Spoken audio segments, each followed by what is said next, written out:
ناظرین، آج ہمارے ساتھ جو خواتین موجود ہیں، ڈاکٹر نصرت فردوس صاحبہ، ایم اے پی ایچ ڈی۔ آپ پیشہ درس و تدریس سے 40 سال سے وابستہ ہیں۔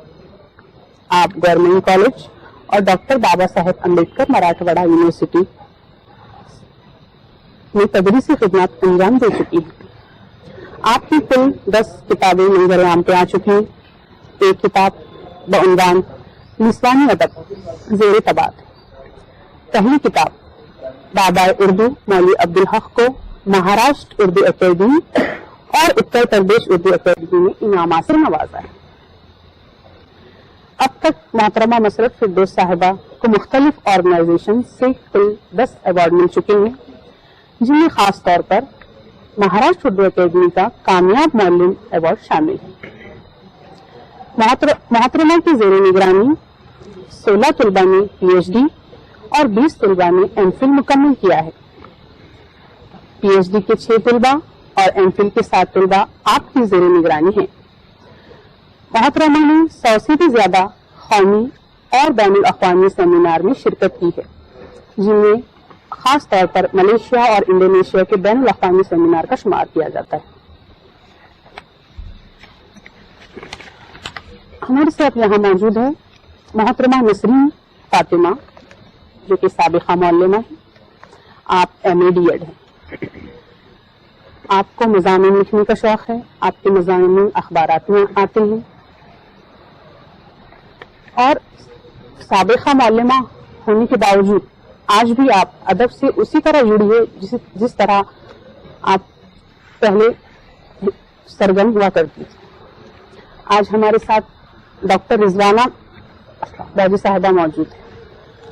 آپ M A B Ed, NET qualified اور پی ایچ ڈی ہیں۔ آپ کو 20 سال کا تدریسی تجربہ ہے۔ آپ سروش اسکول میکنیکا میں معلمہ ہیں۔ آپ کی ایک کتاب منظر عام پہ آ چکی ہے اور 2 کتابیں زیر طباعت ہیں۔ اردو اخبارات اور رسائل میں مضامین شائع ہوتے ہیں۔ ریڈیو اور ٹی وی کے پروگرام میں بھی حصہ لیتی ہیں۔ وارثانہ حرف و قلم اور فہم کی سرگرم رکن ہیں۔ اردو آنگن، اردو میلہ، وارثانہ حرف و قلم کی سرگرمیوں میں ہمیشہ پیش رہتی ہیں۔ ہمارے ساتھ یہاں موجود ہے اسما سمرین صاحبہ۔ آپ M a history, M A Urdu اور بی ایڈ ہیں۔ درس و تدریس سے 15 سال سے وابستہ ہیں۔ ادبی تنظیم مطلب ادب کی آپ جنرل سیکرٹری ہیں۔ آپ کے کئی مضامین اخبارات میں شائع ہو چکے ہیں۔ ریڈیو اور ٹی وی پروگرامز میں حصہ لیتی ہیں۔ آج یہاں ہمارے ساتھ موجود ہے محترمہ خواجہ کوثر صاحبہ۔ آپ D Ed, M A English ہے۔ درس و تدریس کا 15 سالہ تجربہ رکھتی ہیں۔ حال ہی میں قومی تعلیمی پالیسی کا غیر جانبدارانہ جائزہ انعام اول حاصل کیا ہے۔ آپ کو بیسٹ لیڈرشپ ایوارڈ سے بھی نوازا گیا ہے۔ ہمارے ساتھ موجود ہے ڈاکٹر نورل این یوسف زئی۔ آپ M A English, M Phil English, P H D English کے ساتھ ساتھ پی ایچ ڈی اردو بھی ہیں۔ محترمہ کو 15 سالہ تدریسی تجربہ ہے۔ بزم تطہیر ادب کی سیکرٹری ہیں۔ ناظرین، ہمارے ساتھ آج موجود ہے اسود گوہر صاحبہ۔ آپ B S C, M A Urdu, M Phil Urdu, P H D Urdu ہے۔ آپ کی 4 کتابیں منظر عام پہ آ چکی ہیں۔ مہاراشٹر اردو اکیڈمی اور اتر پردیش اردو اکیڈمی سے ایوارڈ یافتہ ہیں۔ آپ بزم تطہیر ادب کی صدر ہیں۔ ناظرین، چونکہ آج ہم جشن اقبال منا رہے ہیں، شاعر مشرق علامہ اقبال کی شخصیت سے آپ کا تعارف کرائیں گی محترمہ نسرین فاطمہ صاحبہ۔ السلام علیکم ورحمۃ اللہ وبرکاتہ۔ ڈاکٹر محمد اقبال کا نام اور ان کی شہرت کسی تعارف کی محتاج نہیں۔ وہ صرف بر صغیر ہند و پاک میں ہی نہیں بلکہ ساری دنیا میں جانے جاتے ہیں۔ وہ ایک بلند پایہ شاعر